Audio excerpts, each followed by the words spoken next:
Good evening from Sacred Space at Titania's Realm. It's 6:47 p.m. on the 11th of May 2023. I'm really not well. I shouldn't be doing this. I should be in bed, so excuse my husky voice.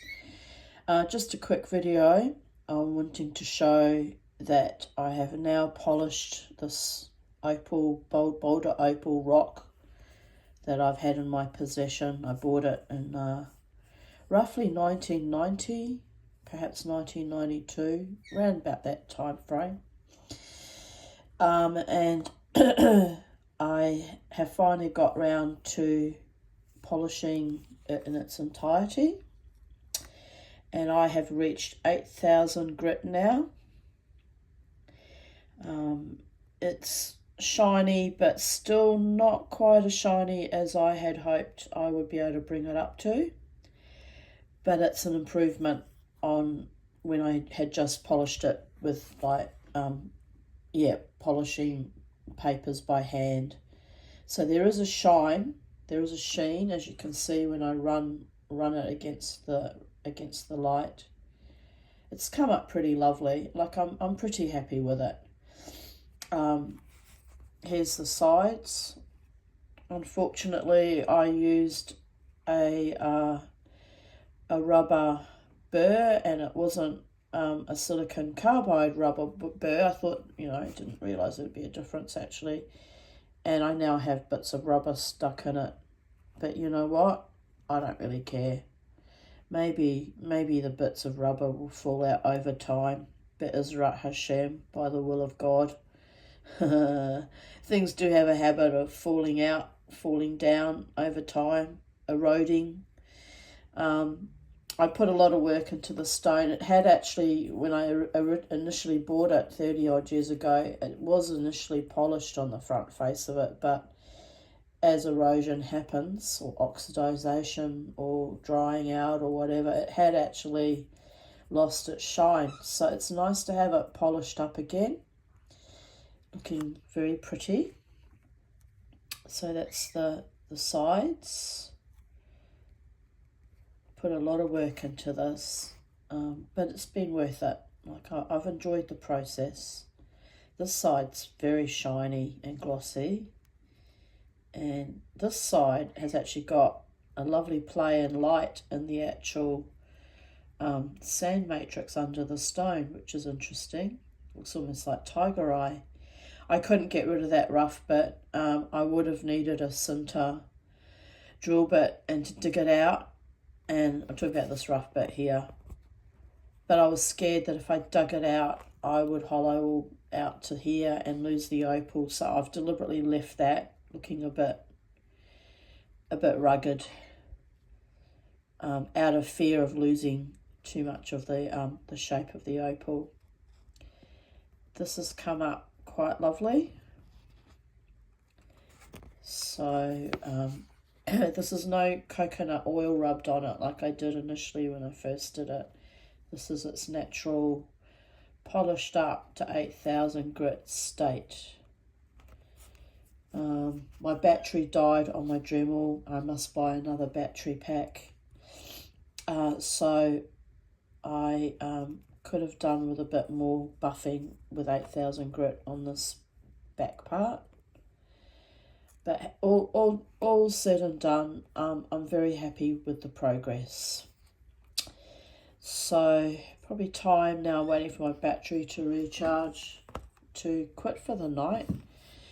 Tomorrow, all I have left to go on this is the high concentration diamond paste, which is 50,000.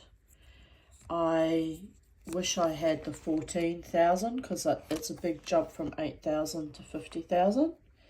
But I'll give it a go with this, and if I'm not real happy with it, I'll buy the 14,000 and go over it again and bring it up from 14,000.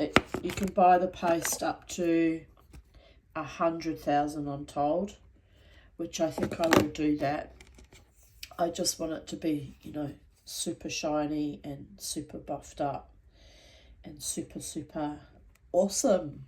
Awesome, people. Awesome. So, yes,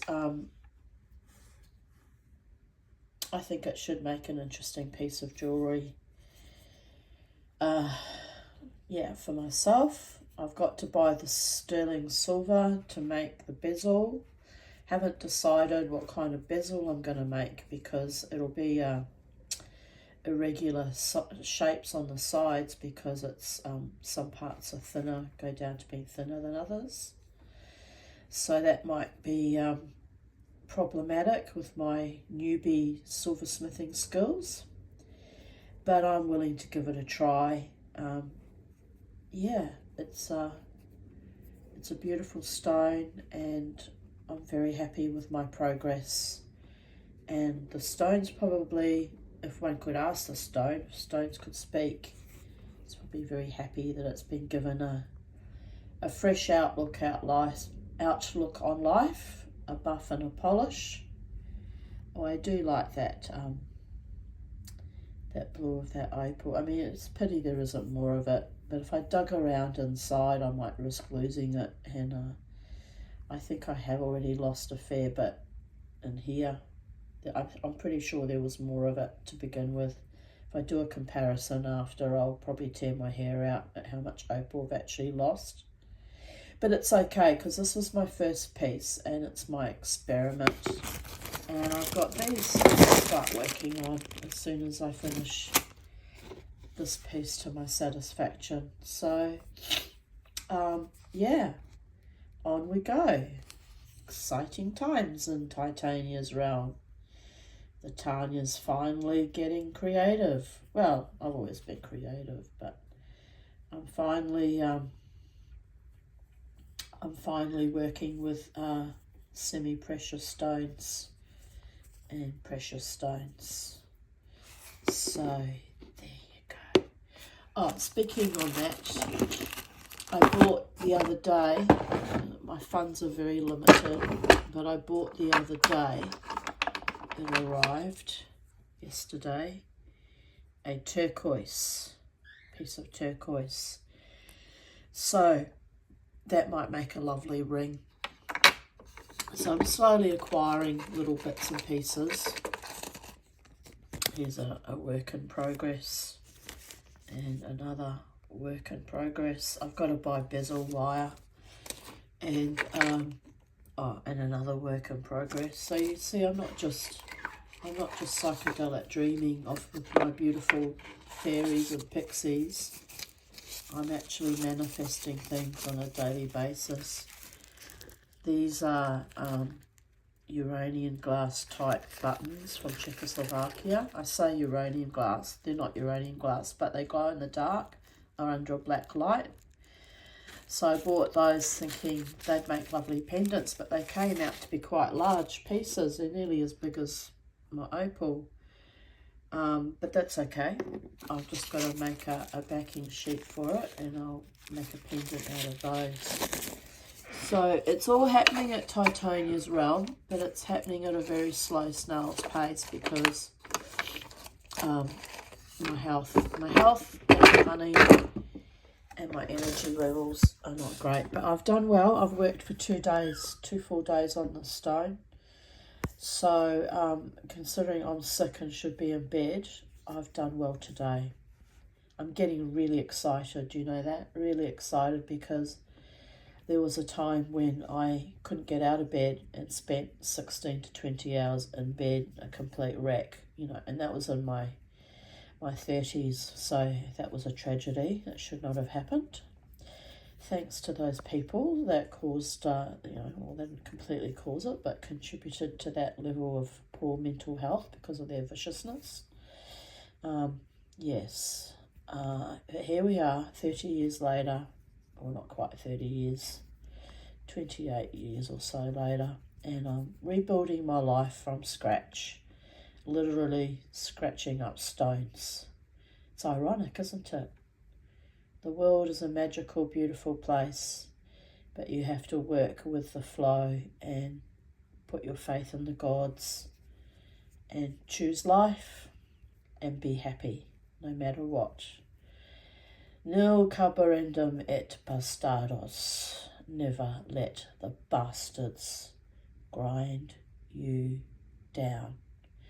Although if you're an opal, it gives you a very nice spit and a polish, all that grinding down. So on that note, good evening from Tanya Aarons at Sacred Space. Blessed be to all the beautiful souls in the world who support us here at Titania's Realm. And a nod and a wink and a how's your father and a stay away from me to the negative ones. You have to laugh. But it's yin and yang, people. It's yin and yang. You have to have balance in the multiverses. So even the stone has its yin and its yang. Beautiful in its imperfections. Good night. Much love to all. Bye from us.